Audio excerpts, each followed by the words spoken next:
The truth is, you will only go as far as your perception in this life and the mindset that you have about this perception. So our perception is when we awaken to different realities, when we know that there's more possibilities than what we have been shown in front of us. And our mindset, and I'll go even as far as to say our mindset and our programming, so our automatic responses, how we feel in our body, how we know ourselves to be, will determine whether or not we feel that we can act even upon these perceptions. Now, this is oddly freeing and also inconvenient because there's a part of you that recognizes, okay, if I can perceive it and my imagination is awakened to it, then there's a part of you that already knows that if that happens for you, that it's for you. And it's like, it's at your fingertips, but it also feels so far. And this mindset shift that I want to share with you throughout this video is actually 3-part. And when I began to really run this, it changed everything. And I mean everything. I went from feeling really lonely, having problems with substance abuse, drugs, alcohol, just not feeling like where I'm meant to be, even though externally I would say I kind of seem successful, like with the career, the condo, and this and that. But inside, I was like, this isn't even where I want to be, and I don't feel good. From that to really manifesting my dream reality, marrying the love of my life, having a healthy, loving, secure relationship, and building a business and brand that matters to me and that feels good, and more so than anything else, feeling happy like 90% of the time. At the end of the day, I truly believe that in order for you to live your best life, you got to prioritize following your joy. So when your perception opens up to something and there's a whole body response in you that's like, oh, you know this is for you. It's so possible. And what makes it possible is that we follow this joy. And so to have our perception open up to our desires and our wants is so powerful. And like to get that mindset on board to unapologetically pursue your joy is so pivotal. And so as we're getting into it, if you don't know me, hi, my name is Atena. Welcome to the channel. On this channel, we learn to love ourselves unconditionally and we manifest our dream realities. So if that is something you're interested in, you should consider subscribing. So the first part of truly shifting your mindset by pursuing joy is that no matter what is going on in your life, you have got to make it a habit, make it a priority to fall in love with the present moment. And I literally don't care how shitty you potentially think your circumstances are, the 3D. We're going to talk a little more about the 3D later on in this video. But like this moment right here, right now, is all that we really ever have. And while it's so powerful to have a vision of the future and to recognize things in the present moment that you're not really that satisfied with, and you're like, okay, I'm done with this, or I don't like this, or I want to change this, those are powerful I moments. Does that even make sense? You know what I mean, okay? You know what I mean. Those are powerful moments. And to open up your perception to a new reality, to say, okay, this is the love that you want, this is the career that you desire, this is the different kind of places that you want to travel to. Those are so powerful. And to build that future self, to become him, to become her, is so excellent. However, if you're always putting your idea that your joy is meant to be experienced only once you achieve those things, only once you fully step into your becoming, you're always going to live in a gap. And I know sometimes it's so hard to hear fall in love with the present moment when things kind of suck. Like sometimes, you know, like I'm thinking back in 2015, which is like literally almost a decade. No, it is a decade ago. And I hit what I would call kind of rock bottom. I was abusing drugs and alcohol. I was unhappy in my career. I was overworked, and I had spent a decade like getting to where I was. And the realization that I don't want to live my life like this was very scary. I was single and I felt very alone, even though, and this has nothing to do with being with a partner or not, because I was surrounded with family, I was surrounded with friends, but I felt alone. I just felt like my life sucked. even though it looked great. And I'll never forget this one day. I came home and from a nightclub, I smelled literally like a bottle of vodka the next day. And I crawled out of bed and I decided in that moment, I've had enough with complaining about my circumstances. And I started gratitude journaling. I literally went from like being in my head and having this mindset of victimhood, destruction, and a perception that what I want is not even clear. Actually, it wasn't even clear at that point, but whatever it is that I want is so far out of reach, and I've just spent 10 years building something that I don't even want right now. Like, it was a very scary moment, to saying, how can I fall in love with today? Because I don't want to die like this. And I started with gratitude journaling, and then I incorporated a morning routine that brought me joy, that brought me ease, a night routine that felt like I was giving myself a hug, which was really like reading a book and doing some journaling activities. And I really got a bit crazy about this, in the sense that I was like, I want to feel good. Feeling good is my priority. And that's it. So wherever you are in your life, whether you are doing better than you were in the past, like today, I still have things I desire in the future, though I'm a lot happier today. So it's a lot easier for me to ground in gratitude and appreciation for the present moment. So whether you're in a place like I am right now, or in your place where I was like about 10 years ago, every moment is beautiful. Every moment is beautiful. And I would say, if you are at your rock bottom, this is the moment where you need to even double down the most, because something that I will promise you, as things get better, because they will, this is a promise to you. If you focus on falling in love with the present moment and being grateful in your life and compounding on that and asking yourself, how can I infuse more joy into my life? You ask yourself this powerful, positive question, your life will get better. This is a no-brainer.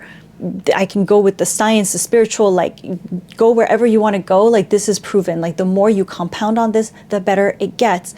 But if you never fully take a moment to say thank you for the present moment, like, if you only make things like through actions and decisions to make things better without appreciating this moment right now, in the future, when things get better, you will still live in the gap. You will still live in the things got to get better. You will continue to offset goals that you think will allow you to actually experience joy. There's actually a really good book that, like, literally a decade ago I came across. I didn't actually read the book. Okay, let me be super honest. I watched a YouTube video, hashtag YouTube's the greatest. It was about, I forget the name, but it's about the gratitude process. Sean Acorn, he wrote it. I'm just going to write the name here, but he did this study of Harvard students who got into Harvard, which, as you may know, or may not know, getting into Harvard is really freaking hard.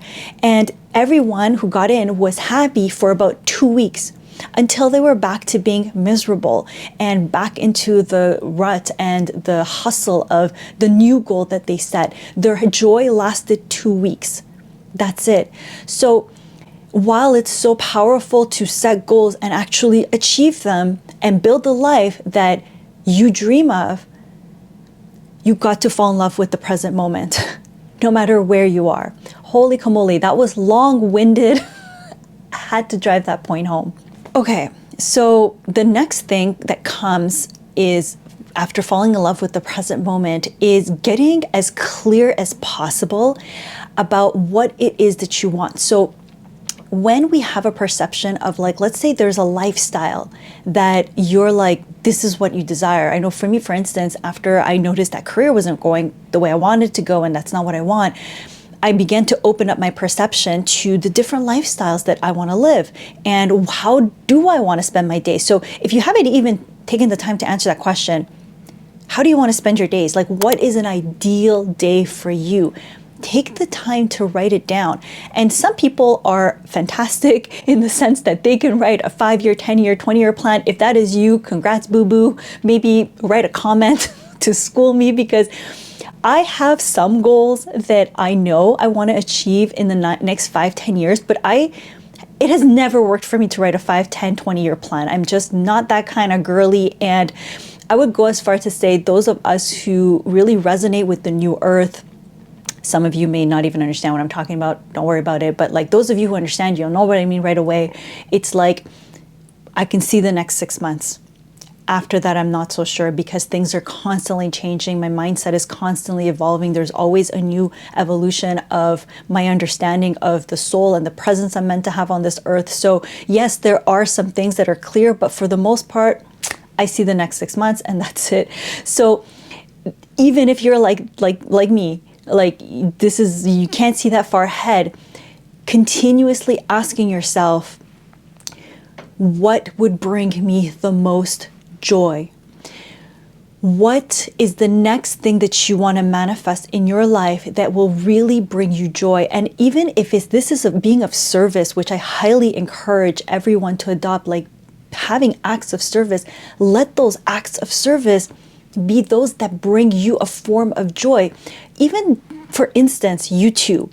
YouTube is an act of service really for you. Like these videos are meant to serve you. At the same time, I love creating these.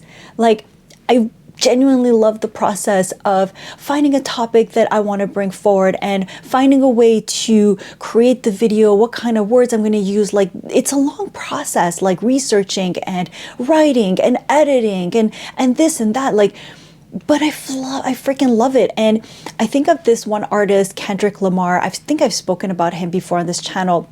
I'm not a huge fan of all his songs. Like I like some of them, but like there's this one thing he said that really resonated. And he's like, as an artist, he creates the song first for himself and then for the audience, in the sense that music is really of service to the people. Music brings people joy. Music allows people to express their emotions, to feel a connection, to dance, to have fun. Like music is one of those things that is of massive service to humanity. At the same time, if the artist neglects their uniqueness and what they are meant to voice forward, they lose the joy in the process. So someone can be a really talented singer, but then be completely isolated in like being told how that has to be, and then they lose the magic of life, right? And so for me, it really comes down to how can I be a service and how can I also have joy? So in order for you to manifest what you want and to really close that gap between what you want and where you're at, you got to follow that joy, and you got to get clear on what that joy means. What is the next step? And God will always provide you the next step. You're always going to know what is that next step. And as you get clear on that next step, so what you're calling in, you're present in the sense that you're in love with the present moment. So you have 1 foot present gratitude right now, 1 foot in desire of the next thing you're bringing forward. The third part of this mindset shift is to really, truly understand that even as you follow your joy, you will experience pain, and to not get all confused of why painful moments come. Because the fact of the matter is that as you're following your joy, there's a high potentiality that you will need to grow in order to receive the joy as well. I want you to think for yourself in your life, like if you're, for instance, calling in love, and you've been single for quite a while, all of a sudden, like you're thinking, okay, I want to experience the joy of being with someone every single day, to have the same hobbies, potentially to go out for dinner and maybe even just do normal day stuff. And when you think of this and you feel this joy in your body, okay, it's like, okay, well, the next step is for me maybe to create a dating profile, or to let my friends know that I'm, single and ready to mingle, or go to places that you enjoy, so that you have this potentiality of meeting your special someone. And then you meet them potentially, right? And then comes the union of being with another person, and you will very quickly realize that is going to ask you to grow, because falling in love at the beginning is not enough.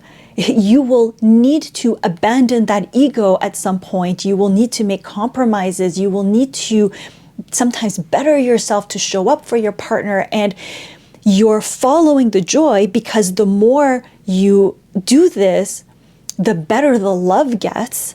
At the same time, there are going to be painful moments.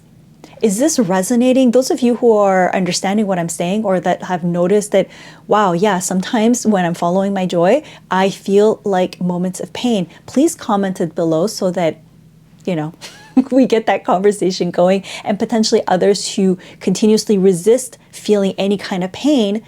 Because if you resist that pain and you don't allow yourself to grow, and you keep yourself like small and sheltered in this one little box, you will not experience what you want to experience. You will stay stagnant.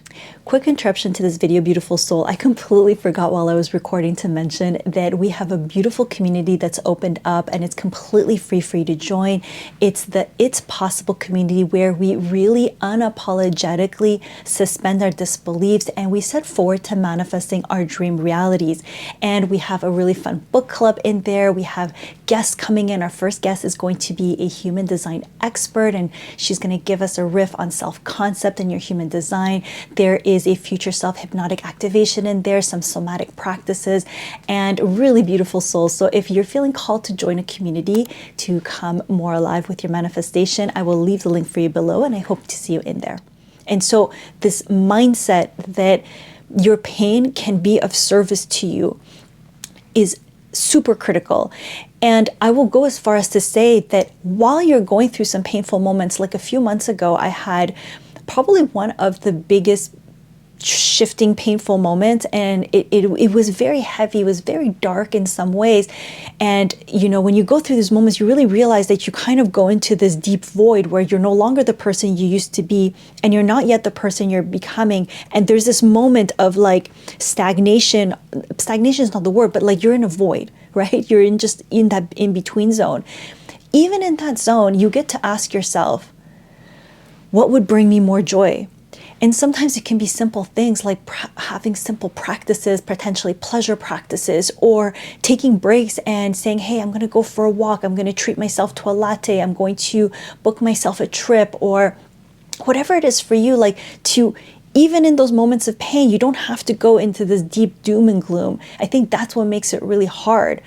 But it's like you can still choose to experience joy throughout the pains of growth. And honestly, I believe the more we master this, the more we almost befriend our pain, the growth of pain, the scary parts of allowing that ego to die and continuing to pursue the joy, the better life gets. Because at the end of the day, like, God willing, you will continue to grow. You will continue to evolve. You will be able to open your heart so much that when you're with your partner, you feel that joy, like, and you go through the pain of that vulnerability, that moment of that risk that you're taking and exposing your heart to yourself, even potentially for the first time. It's like, this is life. And to know that each lesson that feels painful actually makes you stronger, and you become more resilient. And something like, just think of it this way, something that could have triggered you like 10 years ago, today you're like, that doesn't trigger me at all, because you're growing, you're becoming more resilient. And I think something that really helps with this part in terms of your mindset is to very much pay attention to what you're attached to. If you're very attached to the 3D physical reality to continuously tell you how to feel, you will be very reactive. What you want to attach to is joy, happiness, abundance. Attach yourself to these things versus the tangible 3D reality. And I think the hardest thing to detach from is potentially different people and different connections that you have. So I'm going to link 3 videos below where we talk about, 2 of them we talk about detachment, and one of them is actually a short guided meditation to cord cut, to release someone else's energy from your energy field. And this can really be just you thinking about that person and just the toxic relationship that potentially is. So it's so important to detach in that sense. It's a little bit of tangent, but yeah, I just had to plug that in there. At the end of it, like, trusting through faith that as you follow your joy, as you have moments of pain, as you fall in love with the present moment, you take the next best step, like trusting and surrendering to why you're even being called to act upon this joy, I feel is the essence of life. And this mindset shift to really pursue my joy in this life, it's been everything. And I hope it serves you so much, beautiful soul. Until the next video, I'm sending you so much love. Thank you so much for tuning in. Bye.